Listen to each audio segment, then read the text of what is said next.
अस्सलाम वालेकुम जी। तो मंडी बहाउद्दीन में एक सुपर फ्लॉप शो आज इमरान खान ने किया। बहुत बुरा, बहुत यानी आपने कैमरे के वो एंगल देखे कि उनको बहुत ही डाउन करके दिखाया जा रहा था, जहां 4-6-10 लोग इकट्ठे थे ताकि वो ही आए। उसको वो बड़ा वो मैंने तो कोई ऐसा नहीं देखा, कोई शॉट जहां से ऊपर से दिखाया गया हो पूरे जलसा का। बहुत बुरा शो। और अगर सबसे ज़्यादा कोई बात नोट करने वाली थी वो इमरान खान का चेहरा था।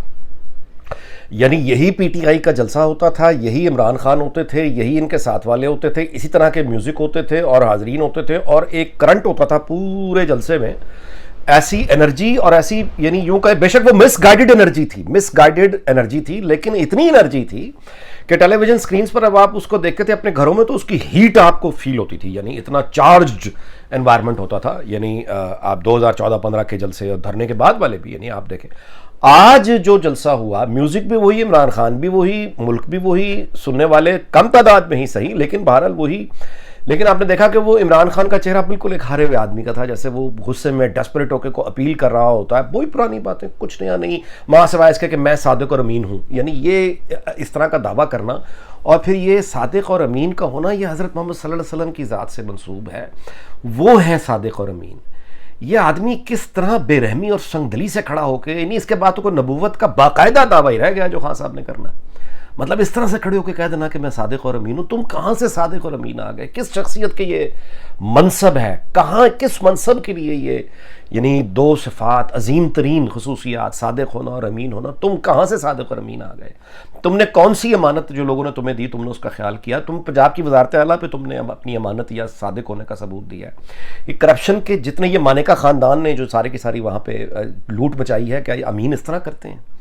यानी क्या लोगों के एतमाद की अमानत इमरान खान जो तुम्हारे पास थी, जो तुमने सलूक किया उनके साथ, यानी इसको तुम, ये सलूक के बाद तुम ये कह रहे हो कि तुम अमीन हो? अभी तुम्हारे नीचे अभी एक वो अदालतों का निज़ाम, इंसाफ का निज़ाम, ओ भाई वो वीडियो तुमने नहीं देखी जिसमें उस उस्मान मिर्ज़ा नामी शख्स ने वो एक गुंडों के साथ जाके एक कपल को जलील किया, बेइज्जती की, उसकी वीडियो बनाई, उस लड़की का रेप किया, रेप करने के बाद फिर उसकी वीडियो बनाई और उससे कहलवाया कि बता तुझे मजा आया था कि नहीं? और वो रोती हुई औरत कह रही है कि हाँ, साथ में गुंडे खड़े जलील कर रहे हैं। उसकी वीडियो नंगी बनाई। क्या तुमने वीडियो तुमने नहीं देखी? तुम हुक्मरान थे। और बजाय इस तरह के कोई मिसालें पेश करते हैं कि देखें ये जुल्म मैंने खत्म किया, ये लेजिस्लेशन में लेकर आया, फलाने कानून मौजूद था उस पर अमल नहीं होता था, ये मैंने किया, तुम ये बातें सुनाए चले जा रहे हो कि मैं सादिक और अमीन हूं।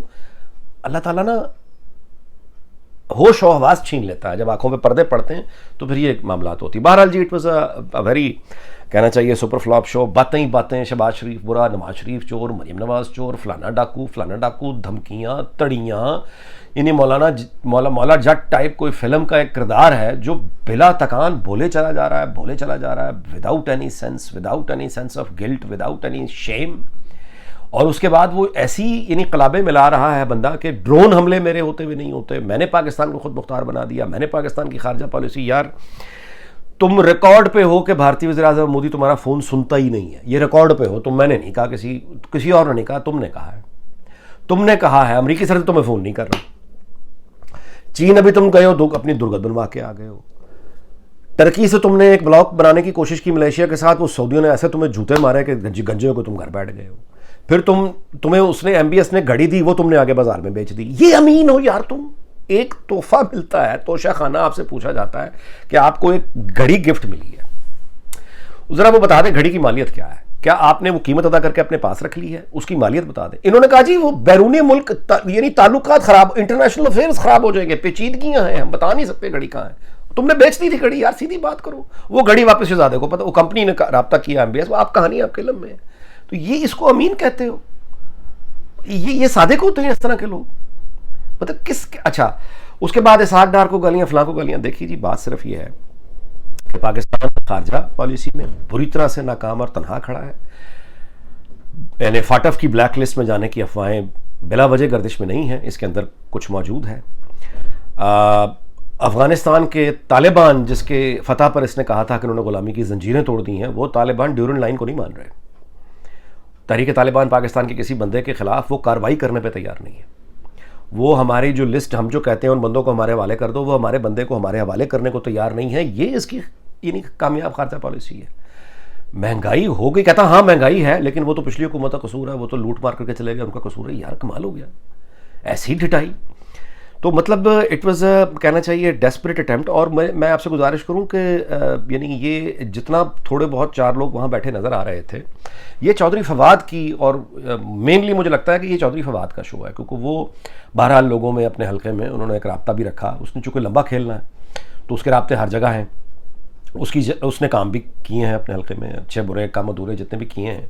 और उसके अलावा जो वहाँ पीटीआई की क़यादत है, अब ज़ाहिर है कि उन्होंने मिलके, अब सरकार पूरी है भाई, आपने पटवारियों को बिठाना है, सरकारी जो स्कूलों के असातिज़ा हैं उनको बिठाया जाता है, फिर उसके बाद म्यूनसिपल कमेटी की ये जो स्टाफ होता है सड़कों को साफ़ करने वाला, इनको ज़बरदस्ती बिठाया जाता है।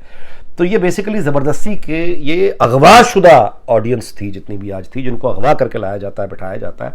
और मैं हैरान हो गया कि लोग गालियाँ दे रहे थे।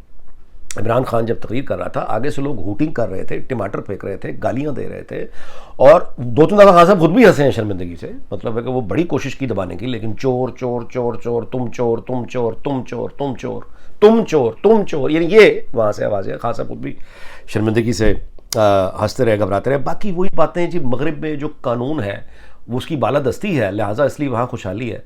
और वीडियोज़ का बड़ा ताना दिया भाई, वीडियोज़ चेयरमैन नैब की किसने निकलवाई थी और किस टेलीविजन चैनल पे चली थी? न्यूज़ 1 पे किसका है वो? उसके बाद चेयरमैन नैब तुम्हारा ज़ाती नौकर बन गया क्योंकि तुमने उसे ये कहा था कि उसकी वीडियोस तुम्हारे पास हैं।